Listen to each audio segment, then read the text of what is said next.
संस्कृति मंत्रालय मासिक रेडियो कार्यक्रम में मन की बात की 100वीं कड़ी के मौके पे कई कार्यक्रमों की तैयारी कर रहा है। इन कार्यक्रमों में मन की बात के विषयों की कहानियां वाली कॉमिक पुस्तक का विमोचन और संरक्षित स्मारकों पर प्रोजेक्शन मैपिंग भी शामिल है।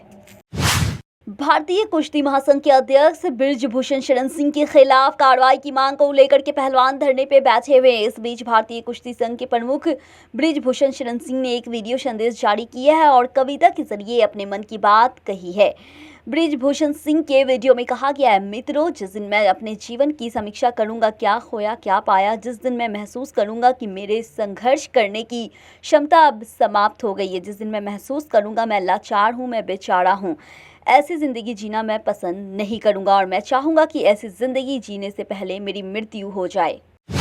सुप्रीम कोर्ट आज देश के शीर्ष पहलवानों की भारतीय कुश्ती महासंघ के अध्यक्ष बृजभूषण शरण सिंह द्वारा कथित यौन दुष्प्रचार के खिलाफ एक याचिका पर सुनवाई करेगा। पहलवान पिछले कई दिनों से राष्ट्रीय राजधानी में अपना विरोध कर रहे हैं। इस बीच भारतीय ओलंपिक संघ की अध्यक्ष पीटी उषा ने कहा है, सड़कों पर प्रदर्शन इनडिसिप्लिन है और इससे देश की छवि खराब हो रही है। कांग्रेस नेता राहुल गांधी की उस अपील पे गुजरात हाई कोर्ट 29 अप्रैल को सुनवाई करेगा, जिसमें मोदी उपनाम वाली टिप्पणी को लेकर के आपराधिक मानहानि मामले में उनकी दोषी सिद्धि पे रोक नहीं लगाने की सूरत सत्र पे अदालत के आदेश को चुनौती दी गई थी। इस अपील पे हाई कोर्ट के नए न्यायाधीश सुनवाई करेंगे।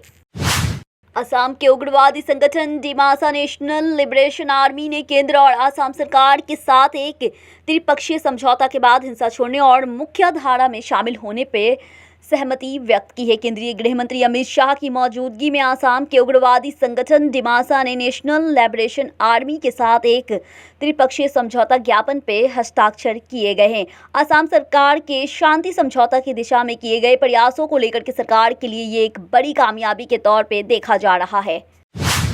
महाराष्ट्र में इस वक्त भविष्य के सीएम को लेकर के सभी पार्टियां में होड़ मची हुई है। एक तरफ जहां एनसीपी के नेता अजीत पवार सीएम बनने की ख्वाहिश जताते हैं और इसके बाद ही अजीत पवार के पोस्टर मुंबई में लगने लगे हैं, जिसमें उन्हें भावी सीएम के रूप में दिखाया गया है। इसके बाद ही बीजेपी के नेता देवेंद्र फडणवीस के भी पोस्टर नागपुर में लगे हैं, जिनमें उन्हें भी सीएम के तौर पे दिखाया गया था।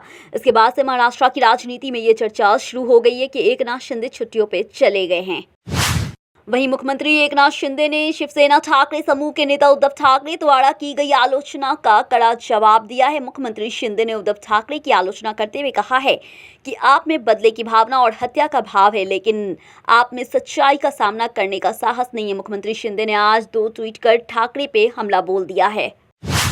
राजस्थान में विधानसभा चुनाव में अब कुछ ही महीने का समय बचा है। राजनीतिक पार्टी चुनाव प्रचार में लगी हुई है। वे एक दूसरे को नीचा दिखाने का कोई भी मौका हाथ से नहीं जाने देते हैं।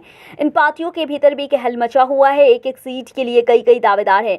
ऐसे ही कुछ हाल राजस्थान की राजनीति महत्वपूर्ण माने जाने वाले मेवाड़ के केंद्र उदयपुर शहर सीट का भी है।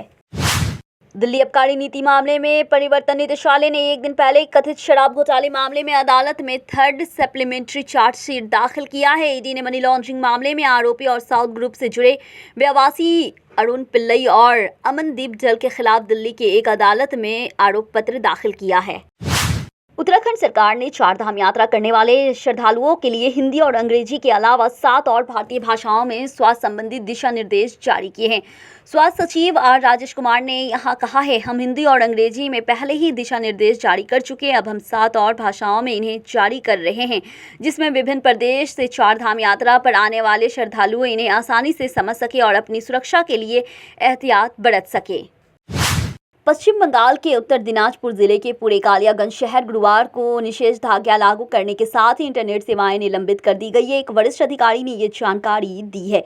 गत रविवार को शहर के कुछ हिस्सों में निषेधाज्ञा लागू की गई। अधिकारी ने कहा है ये उपाय 30 अप्रैल तक जारी रहेंगे। बता दें कि पिछले सप्ताह 17 वर्षीय लड़की से कथित समूह बलात्कार और उसकी हत्या को लेकर के शहर में हिंसा हुई थी। वहीं राष्ट्रीय अनुसूचित जाति आयोग के उपाध्यक्ष अरुण हल्दर ने मृतका की परियोजना से मुलाकात की और आरोप लगाया कि सच्चाई को दबाने का प्रयास किया गया है। मुंबई में सीबीआई के एक विशेष अदालत अभिनेत्री जिया खान की खुदकुशी मामले में आज अपना फैसला सुनाएगा। 3 जून 2013 को जिया खान का शव जूहू के स्थित अपने घर पे पंखे से लटका हुआ मिला था।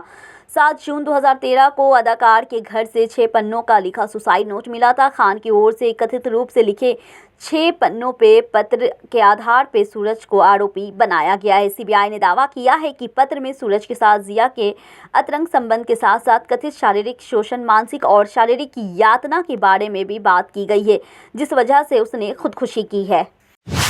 पश्चिम बंगाल के 5 जिलों में आकाशीय बिजली की चपेट में आकर कम से कम 14 लोगों की मौत हो गई। एक अधिकारी ने ये जानकारी दी है। आपदा प्रबंधन विभाग के एक अधिकारी ने बताया है कि बिजली गिरने से पूर्वी बर्धमान जिले में 4 तथा मुर्शिदाबाद और उत्तर 24 परगना में 2-2 लोगों की मौत हो गई है। वहीं पश्चिम मिदनापुर और हावड़ा ग्रामीण में 3-3 लोगों की मौत हो गई है। अधिकारी ने बताया है कि जान गंवाने वाले अधिकतर किसान थे जो खेतों में काम कर रहे थे। समलैंगिक विवाह मामले में केंद्र की दलीलों ने सुप्रीम कोर्ट को अपने पहले रुख से पीछे हटाने के लिए सोचने पे मजबूर कर दिया है। केंद्र की दलीलों के चलते अदालत ने केंद्र से पूछा है कि वो समलैंगिक शादी को मान्यता दिए बिना इन जोड़ों को कैसे सुरक्षा और बैंक खातों, बीमा व दाखिलों में से सामाजिक लाभ दे सकता है। दरअसल केंद्र ने सुप्रीम कोर्ट को बताया है कि समलैंगिक विवाहों को मान्यता देने वाले संवैधानिक घोषणा इतनी आसान नहीं है। इन शादियों को मान्यता देने के लिए संविधान, आईपीसी, सीआरपीसी, सीपीसी और 28 अन्य कानून को 158 प्रावधानों में संशोधन करने होंगे। त्रिपुरा की राजधानी अगरताल के महाराज वीर विक्रम एयरपोर्ट पे गुरुवार को 6 बांग्लादेशी नागरिकों को हिरासत में ले लिया गया है। इन पे बांग्लादेश से अवैध रूप से भारत में घुसने का आरोप है। पुलिस आगे की जांच में जुट चुकी है। छत्तीसगढ़ के दंतेवाड़ा जिले में बुधवार को बारूदी सुरंग विस्फोट में 10 पुलिसकर्मी में से 5 नक्सलवाद छोड़ने के बाद पुलिस बल में शामिल हुए थे। एक वरिष्ठ अधिकारी ने ये जानकारी दी है।